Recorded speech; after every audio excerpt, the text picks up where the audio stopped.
So this is cabin 727 on F deck, which is deck 9. This is a standard balcony cabin right at the aft with wake views. Okay, we start with the door. So this is where we are, right at the aft on deck F, which is deck 9. Our muster station is the live lounge on deck 7, which is literally just two floors down. Lifts, all the safety information there. Notice about rubbish. On this side, that's where your card goes to give you power. We have a gone exploring magnet or a taking it easy, do not disturb, to put on the back of the door. So here we have a full length mirror, which is handy for getting ready with a plug at the lower level. We have the aircon controller. This is our 4th cruise and this is the first one I've not had a cough on, but we think it might be because we're keeping it on neutral at night. So yeah, so you just go plus for warmer, minus for colder. We have a walk-in wardrobe. We always bring some hooks with us, metal hooks, stick to anything in the cabin because it's all metal. So very handy for hats, hair towels, lanyards.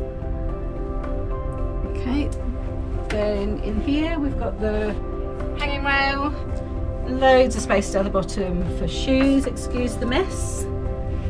So plenty of hangers when we got here, but I'm an overpacker. So I bought probably about 40 of these. They fold up really small and they just go down the side of the suitcase, so don't take any space. So we used a lot of those. We haven't used them all, some are stored away in our suitcases. We've made use of the top shelf as well. We can use hooks in here as well for bags because that's all metal too. If I'll be in the way. So in these cabins you just have the single cupboard with 1, 2, 3, 4, 5, 6 shelves. I like to keep my things tidy, so I bring some IKEA fold up boxes that just go flat in the suitcase. Got a safe, laundry bags and laundry service bathroom. There are 3 shelves next to the sink. So we have storage underneath the sink, which is handy for wash bags. The shower is good size with a nice glass door. And the normal washing line that hangs up on the side. Towels on the back which keep falling down and they keep getting stuck in the door. Into the main part of the cabin. Obviously got the beds set up as a double. Is it king or queen size? Not quite sure.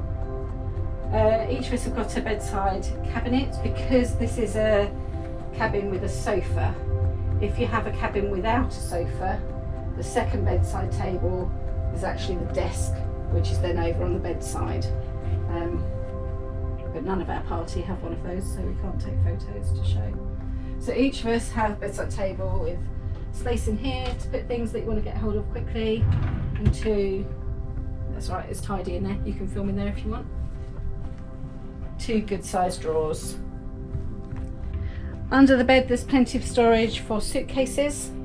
Over this side we have the television, which has another plug socket. We thought it would swivel, but it doesn't appear to. Not that we've managed to get it to swivel anyway. Good side telly. You can't see your onboard account on there, but you can look at what entertainment is available and webcam from the front and the position on the map where we are. And over here we have the desk. So we've got a fridge.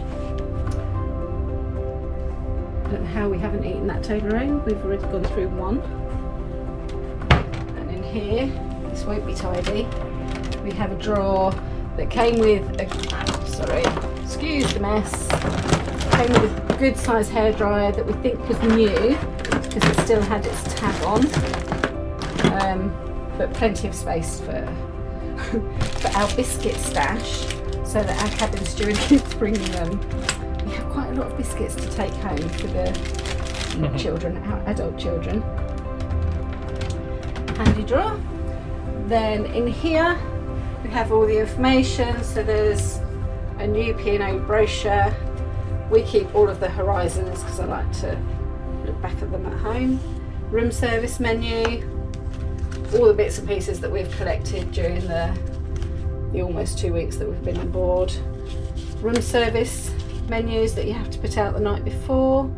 You can't get a hot breakfast, but there's plenty of items from the bakery or cereal, yogurt, juices, that kind of thing. And you can choose your time of when it arrives. So we've only used that once when we've had an early excursion. There is details on how to log into the My Holiday app that's not really an app. So that's in there. And when we checked in, we got a map of Britannia. We'd been on before, so we kind of knew our way around. It's just handy sometimes to know which stairs go to which floor. There's a few exceptions. You always get a daily magazine called The Horizon. It gives you all the details of what's on during the day and what time the restaurants open, that kind of thing. We have a telephone, which as we're travelling with a party, it's handy being able to ring between the cabins.